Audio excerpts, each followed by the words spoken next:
Hey there, Kim Gilmore here. This is my first ever video blog, and it's actually just a screenshot. So you don't actually have to see me, which is kind of handy. But what I'm going to show you today is how to create editor's marks in Adobe Reader. I have opened a document here in Adobe Reader, just a basic document. And what I'm going to want to do over here is pull up comments. And in comments, I can start making comments about anything on this page. And I want to show you how to do this because many times I send off beautiful documents to my clients for edits and for changes and for whatever they need to have done to it.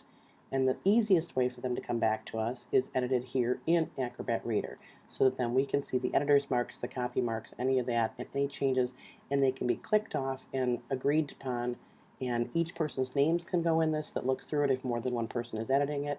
So I just want to show you a little bit about what you can do with that. So I have grabbed one of my personal case studies here, actually Gilmore Marketing's case studies, and I'm going to show you annotations over here. And you can see some of these look just like old-fashioned editor's marks. So right here, I would click on this T with the line through it and say I want to change this. I don't want it to say e-commerce anymore.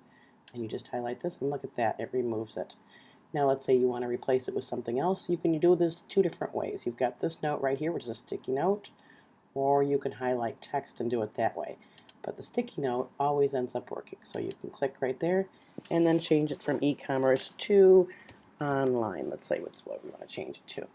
And notice that's my name of my computer. So it is going to say Design 1 on 1/27/15 at 2:30 in the afternoon. Change that to online.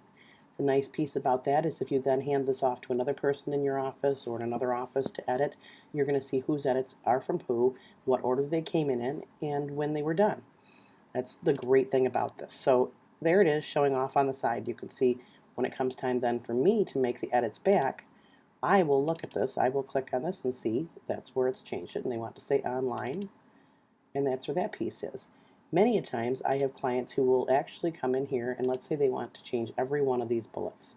They will literally paste me in a bunch of copy, exactly how it's supposed to be. Now I'm just obviously typing whatever here, but it will be exact, so that's what they have there. Then they can go through and change this and just say replace all of this copy with this new copy here. So then when I go in here, look at this, I can just copy and paste that into the initial document so that I know that it's spelled correctly, everything's done right there, all of it. There are other ways to do mock-ups. We've got a text call out, so we can click on this one here and we can go around this piece. Oh, spinny wheel, those are my favorite. And there we have it, and you can move this thing around anywhere you want to point at things. These never work as fast for me. I don't exactly know why in Reader, if they're just not quite 100% happy all the time with them or what is going on with that. But there we've moved it around. We can say, do not make quotes so big. So then I can know immediately what they want to change there. There are lots of different things to change that you can use for drawing markups, for annotations, for any of that. Look, you can even record audio in here to say, Kim, please don't do that ever again.